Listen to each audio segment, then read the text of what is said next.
Hi, my name is Reed Sturtevant, and you're listening to Experiencing Data. Experiencing Data explores how product managers, analytics leaders, data scientists, and executives are looking at design and user experience as a way to make their custom enterprise data products and analytics applications more useful, usable, and valuable. And now, here's your host, the founder and principal of Designing for Analytics, Brian O'Neill. Welcome back, everybody. This is Brian T. O'Neill. You're listening to Experiencing Data. I've got my pal Reed Sturtevant on the line from, it's been like 15 years since we talked. You're now in venture capital and supporting the tough tech startup economy at The Engine. Tell us about The Engine, Reed, and how's it been? It's been a long time. Sure, Brian. It's been a long time. The Engine is a ton of fun. We're about 4 years old. We were put into business by MIT. And we are a mashup of a venture capital firm and a specialized co-working space with facilities like machine shops, biology labs, chemistry labs. We invest into companies that are working on technology-driven businesses that, if they succeed, could have a really strong positive impact on the world.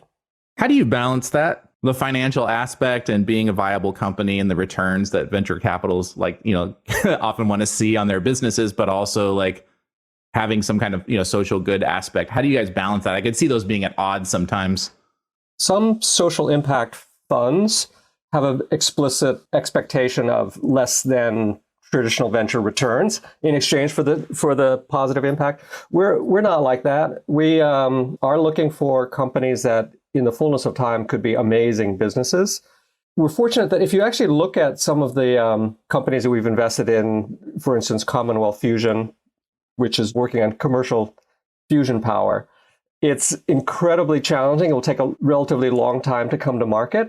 But at the end of the day, there's no market risk. If you can have low-cost fusion-powered electricity, the world wants that. So in some ways, it's you're balancing technology risk with lack of market risk. So that's kind of one way we look at it. So just for our audience, part of the reason I've had people that are in the investing space come on to talk about how we're using artificial intelligence, data more broadly in the different portfolio companies. And I thought after our pre-call like this, kind of talking about the people aspect and kind of the difference between just understanding the technology piece versus understanding how to build a viable product for the market, and what happens sometimes when we have only a focus on the technical capability and not always on turning something into a viable product. And I think this is important even for our applied data science leaders and analytics leaders, because they're often trying to drive a change. They're trying to get people to use the stuff that they're making. They're not selling it to their employees, but they kind of are selling it. They're often trying to drive a change.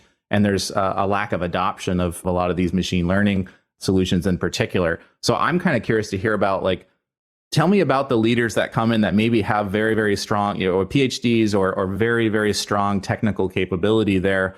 You had mentioned there's some skills sometimes they need to unlearn in order to become successful with getting people to care about the work that they're doing and the solutions and the technology. Can you talk a little bit about those traits? And Sure. You're right. It has been fun working with a lot of PhDs and postdocs who are becoming first-time founders, where they're incredibly smart, incredibly dedicated. They put in tons of hard work to accomplish defending your dissertation and becoming a PhD.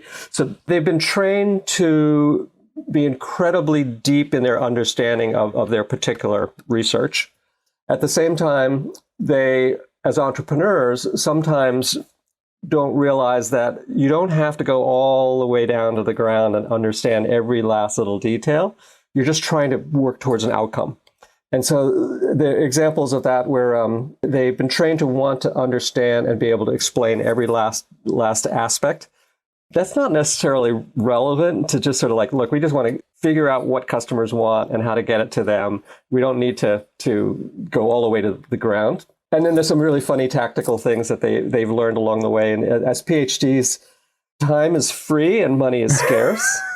And so it's like the exact opposite of a startup, where you're like, go faster, you raise money and spend it to go faster. So, for instance, we had two founders who, the first week after we invested, they drove from Boston to New Hampshire to buy their laptops because they would save sales tax.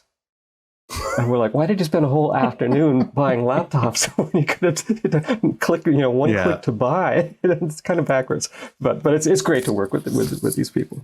Do you ever see, especially because you guys, it's marketed as tough tech, and I'm curious if there's ever a situation where the founders came in with, quote, tough tech that we've developed, but the product doesn't, in order to get the product into the hands of the people, the tough tech version of the product didn't necessarily need to be made. There was an easier way, or as you said, there was an outcome we could accomplish faster by not necessarily using all or some of the tough tech that was made. Do you ever find that's the case? We could water this down, do something faster. It doesn't use my dissertation work, but it does solve the problem. Is that ever something that occurs? That's actually a really interesting point. We have had a couple times when I've taken it as a sign of maturity that, for instance, to self-examine whether your invention is actually the right way to build a business.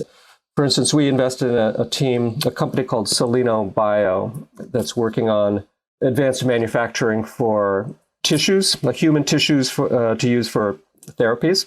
And when the very first meeting I had with the founders, they were showing us their roadmap, and they had a particular milestone in it. And I was like, wait, what's that particular milestone? We're going to go out and look for technology. Haven't you already invented, the thing you were describing that you invented in your Harvard lab, isn't that what you're going to use? And they're like, it might not be the best way to accomplish what we want. So we just needed to put a marker in the timeline that says, let's take a second look at what else is out there. And that I was really, it's a very mature way for this team at Harvard had invented a way to use lasers bouncing off of nanostructured metallized pyramids to get stem cells to open up little holes in the cell membrane so that they could feed in new genetic material to create neurons from stem cells in 3 days instead of 30 days. So they were extremely technical, but at the same time they realized that, okay, what we've invented and gotten our PhD on, there may be a better way now that we're trying to build a product. What do you think contributed to that ability to see it that way and to focus on the problem space and to kind of not carry forward a tactic that I will use this tactic at all costs? I will use this hammer for this job. What is there something about a personality? Is it a learned behavior? What do you think that is? In this case, the team was absolutely focused on the outcome. They had a strong belief that to be able to cure certain types of diseases, like they're currently on a path where their first product will be used to solve age-related macular degeneration, so blindness that comes from deterioration of cells at the back of the eye. And so their mission was to help people with problems, and the technology was a means to an end for them, but they really were focused on how can we get support from investors and people we need to hire and companies we need to partner with to accomplish that mission. Mm-hmm. So there's a drive to start a business or to have a business, maybe not just use my technology that I've created or that I've discovered through my work. Was that kind of the theme there? Yeah, it is. And it's really to achieve that outcome at scale to help many, many, many, many people, then having a successful business, kind of the capitalistic drive to succeed as a business and grow as a business is really, for them, it was a mechanism to have the outcome at a large scale. Got it. Tell me about some of the other company. I know you guys, the work, as you mentioned, the fusion and stuff, it goes outside the realm of software, but tell me about some of the companies that are leveraging machine learning and AI particularly. That's kind of obviously the focus of this show. Is that a heavy part of what you're seeing in the software space in those software portfolio companies that you guys have, or is that not necessarily something that's you're always looking for, or you care if it's there? It's more about whether there's viable business. Can you talk a little bit about that? Yeah, it's funny. The different forms of AI, some machine learning, but also other forms are almost kind of tools of the trade across a lot of these companies. So even if they're not part of their externally facing service or product offering, they are foundational behind the scenes. So one example, a company we invested in recently called the Routing Company. It's a transportation product. Research was done at MIT in MIT's Computer Science and AI lab by Alex Waller, one of the founders, working with Professor Daniela Rus, who runs that lab. And he had worked on research around optimization algorithms, where you wanted to be able to understand how much time it would take to run an optimization and understand what quality you could get, what improvement you could get given a certain amount of time. So some of these optimization problems are incredibly time consuming to run. So you don't necessarily need the perfect ultimate answer. You're just trying to get an improvement. And so his research was really that time quality trade-off. They did one paper which used historical data from a day's worth of New York City taxi rides and said, hey, if we could optimize fitting people who wanted to go from this place to that place into shared rides, could we have way fewer cars on the road without sacrificing how much time you have to wait to get picked up or how much time you have to your ride is longer because other people are dropped off? It's kind of like anybody who's taken an airport shuttle knows, the feeling that why is my hotel the last one on the route? So they were able to show that without affecting quality for the riders, wait times and ride times, that they could remove 3/4 of the vehicles off the road. So if you think of that level of solution in terms of reduced congestion, reduced air pollution, by sharing rides, you can make it cheaper for everybody who's trying to get somewhere. So the social equity of longer and longer commutes where people are trying to use public transit. That's the problem they set off to solve. So they use AI and machine learning in some cases for, hey, let's understand as we operate in a certain location where we should have cars waiting at what parts of the day. So they do use machine learning to sort of improve the service in a certain geography, but the core algorithm comes from a different part of the AI world, and in terms of the optimization as their target. And the goal with that is to apply this to public transit, not to like taxis and all of that. Because I would see, well, what about the driver incentive? I want to pick up rides. There's fewer rides, but I'm still driving out there trying to find them. But whereas with the city, it's like, we're just going to schedule less buses, or we'll know exactly where to schedule them, and we'll just redistribute our employees to other work, or something like that. There's no individual bus driver that can just go. So there's like an incentive thing there. Is that what it was intended to, is to apply the routing optimization to the public space? That is their go-to-market. They recruited a CEO, James Cox, who ran the product side of Uber Pool. And they are taking a go-to-market where they're running a pilot in Houston right now, as an example. They're going to run one in Jacksonville, Florida, where they're serving the public transit authorities. So said, hey, we can help you with your last mile problem. It's software. It looks like Uber Pool, where they have software that runs on the phone for the rider to call for a ride, for the driver to agree to pick one up, and then a dashboard for the transit authority to understand kind of overall what's happening. Got it. So on the social good thing, I think we touched briefly on this on our pre-call, but talk to me about this is a great example. It's like when we think about the communities served by public transit, for example, are we accelerating the inequities that may already be at play? Does the algorithm need to account for this somehow if we're trying to actually improve the distribution of public transit availability, et cetera? Do they account for this, or like with intention, or how do they look at that, right? Because if we train the model based on where all the routes are now, does that mean it's possible when we remove transit? Because it sounds like we're going to be removing stuff, that we could end up removing stuff where there's already a short supply, and if we're cutting it in half, are we really potentially hurting a community that's already underserved without extra compensating for it in the solution? That's an interesting angle. In this company's case, they're really talking about bolting on what the industry calls direct response transit, where you call for a ride rather than fixed route, a light rail or bus route with scheduled stops. So they're looking at, there's a last mile problem where not everybody can afford to live right next to a subway stop or a bus route. And so as you try to serve a more distributed population, they're trying to fill gaps, essentially, not kind of take out existing forms of the fixed route transit. If you look at their models, work really well for dedicated commutes, kind of rush hour. But off-cycle and more rural areas are not well served by those forms of public transit. Can you tell me about the Scotland aspect? Yeah, thanks for the reminder. They are also with an accent, working, please.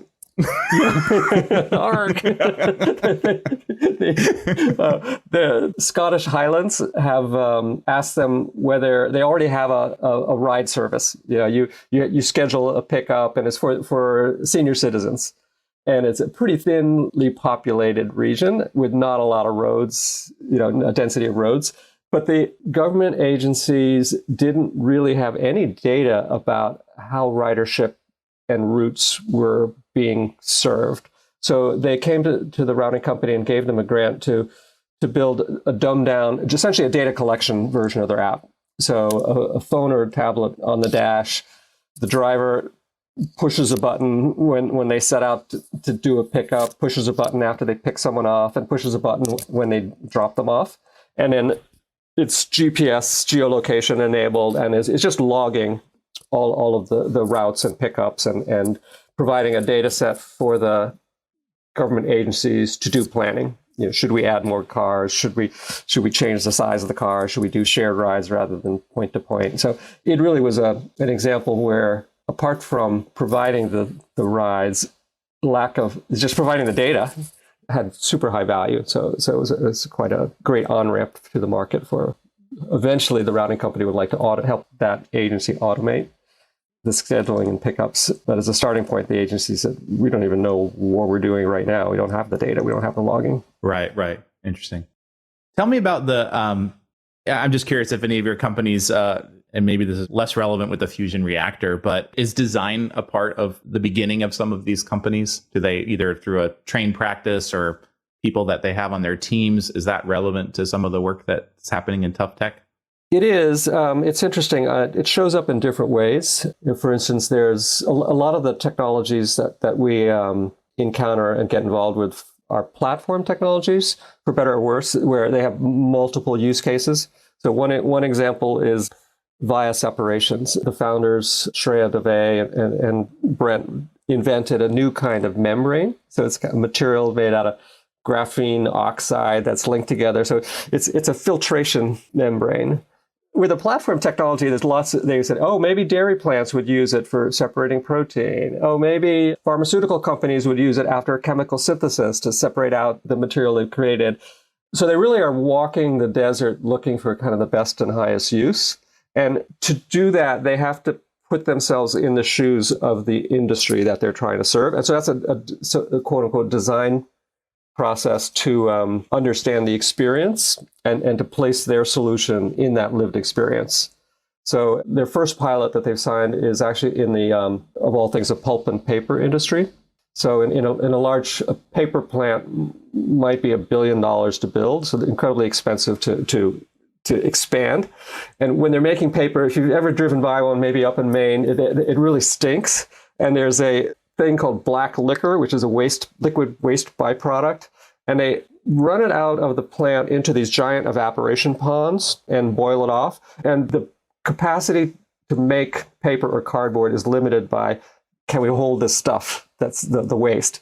So via separations is like, wait a second, we can bring in a system which would take water out, filter the black liquor. And that essentially is, the plant owner conceives of it as giving him or her extra capacity in the ponds, thereby letting the plant create more cardboard. It's all paper is being driven by e-commerce and all the corrugated cardboard that's being used these days. So in order for Viat to go in and talk to a plant manager, they have to viscerally understand what the experience that plant manager is living, and being able to plug their concept into that. And so that really was a design exercise. Yeah.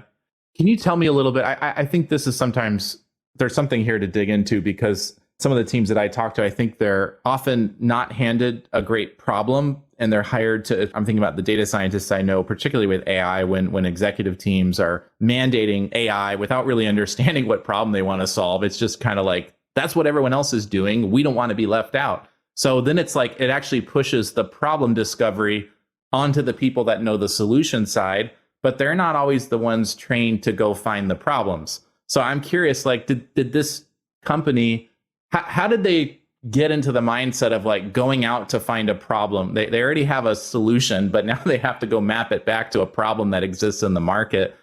Did they hire help for that? Is this something where you guys coach them? Did they have a natural ability? I mean, I could even just think like, how do I find people who need a membrane-based filtration? Like, how do I go and find out who needs that? I don't know about everything in the world that needs filtration, or maybe they do. I don't know. Like, how do you go know that paper mills need that? Yeah, that's a great question, because if you're interested in entrepreneurship or innovation and you go to a business school, they'll be like, go figure out what the problem is first, and then work on the solution. Whereas a lot of these science breakthroughs are the opposite. Hey, we've got a hammer. What can I do with it? In this particular case, they were driven. I talked about mission in the therapy team. This team's mission was reducing energy use and kind of a climate focus. They wanted to work on reducing energy use. And so the logical stepping stones were kind of like oversimplified. But what can this membrane do that others can't? We can control the size of the pores down to, I forget exactly what, 7 nanometers. So we can make really small pores so we can filter out things down to a very small scale. Number 2, it's more robust, it's stronger. So it takes more physical pressure for cleaning, or you can have high pH acidic environments that would damage other membranes, and ours is better in those situations. From an energy uses point, they're saying, how can we save energy with this membrane? Well, a lot of industrial processes boil stuff off, like if you're using heat. And ours is sort of filters, which is less energy. So the analogy they hit upon in the early days was, imagine you were cooking spaghetti. Spaghetti's done, and you're trying to get rid of the water. Would you boil all the water off? How long would that take?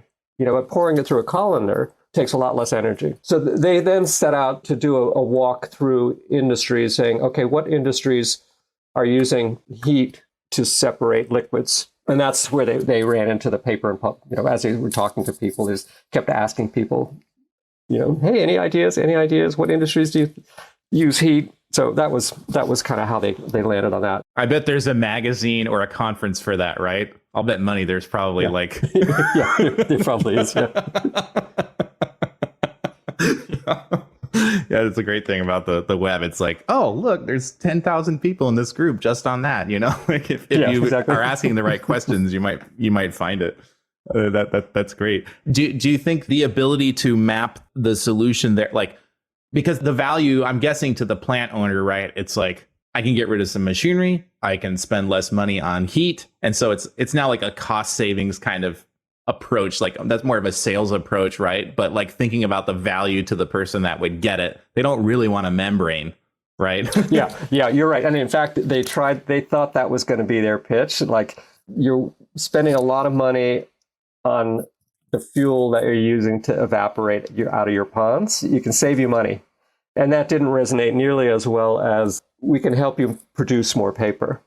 Your plant's running at capacity because the ponds are always full. If we make the ponds less full, you can produce more cardboard or paper. And it was you're right. It was a really interesting thing to sort of figure out what people actually cared about. How did they arrive at that? Oh, it's not that, it's this. Yeah, that was at the stage they went out and networked into paper industry and started talking to people who are actually running those plants. And MIT has a great group called the Industrial Liaison Program. They have a few hundred large corporations that pay a membership fee to be plugged into what's going on at MIT. And any MIT company can go and say, hey, I've looked through your list.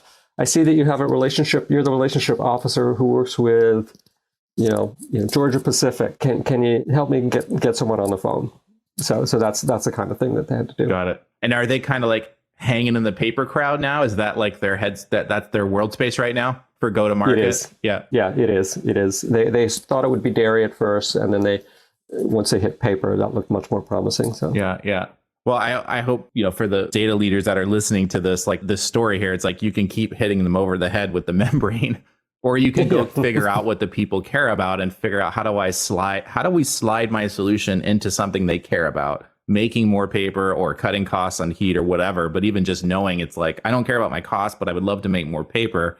You don't know that until you go out and talk. You have to do that research. You have to go out and talk to them and get in their world. And I think that's still something that's not happening a lot with data teams. They're just focused on, I'm going to make the membrane, done, next project. And it's like the membrane just stays on the bookshelf and it doesn't get used, and we're wasting time and talent. And so that's good to hear that that's happening. Yeah, and it takes it's peeling the onion. So it often helps, in my experience, when the team comes in with a hypothetical and that's something concrete that the business side can react to. Like this company, they started with plant managers like, well, where does it fit in my process? And it's like, oh, well, maybe we plumb it in between the pond and the evaporators, and they're like, oh my God, what if it breaks, it goes offline, my entire plant shuts down? They're like, oh, good point. What if we bring it in a cargo container and, it's sort of a side loop, and if it breaks, you just stop using it. So it was the progressive layers of, what do you need? How is it going to be implemented? Does it mess up your existing? What's my risk? What risk does it add? Yeah. Got it. Yeah. Just kind of in closing here, I was curious, is there a change in, I know you've been in this space for a while, investing in companies, working with startups, say in the last decade, are you seeing a change in either the teams or the methods to get new products to market, particularly more on the software side, but you could talk in generally, is there something different, or is it really just, it's still fundamentals, not much has changed, that the technology advances, the fundamentals of productizing doesn't change, or has it? It's especially on the software side and B2B, enterprise software side, it's changed dramatically over the last couple of decades in terms of pay-as-you-go on the cloud, open source, and kind of assembly rather than having to code everything from scratch. And then the go-to-market has become much more consumerized. So if you look at some of these huge developer platform tools like GitHub that are adopted by individuals and then work their way up an organization, that even the enterprise software world has learned to use consumer-style experience for discovery, trial, sort of upselling. So I think there really is a maturity among even the early stage teams now where they can have a kind of a shelf full of techniques that they can just pick and choose from in terms of how to build your product, how to put it in front of people, and how to have the experience be kind of a gentle on-ramp. So I really do think it's different. The other thing for us is a lot of people who are getting into the entrepreneurial world early in career are kind of like, I'm not going to go to work at Goldman Sachs and make rich people richer by writing code. I'm not going to go to Facebook and work on targeted advertising, no matter how much they'll pay me, because I know ML. I want to do something that I can be proud of in terms of what it did for the world. So that especially in the clean tech and climate related stuff that we're working on is radically different than the companies we were investing in 10 years ago. Got it. Reed, thanks for coming on Experiencing Data. It's been great to just catch up with you again. Yeah, it's good to catch up with you, Brian. Yeah. All right. Well, take care. We hope you enjoyed this episode of Experiencing Data with Brian O'Neill. If you did enjoy it, please consider sharing it with the hashtag #ExperiencingData. To get future podcast updates or to subscribe to Brian's mailing list, where he shares his insights on designing valuable enterprise data products and applications, visit designingforanalytics.com/podcast.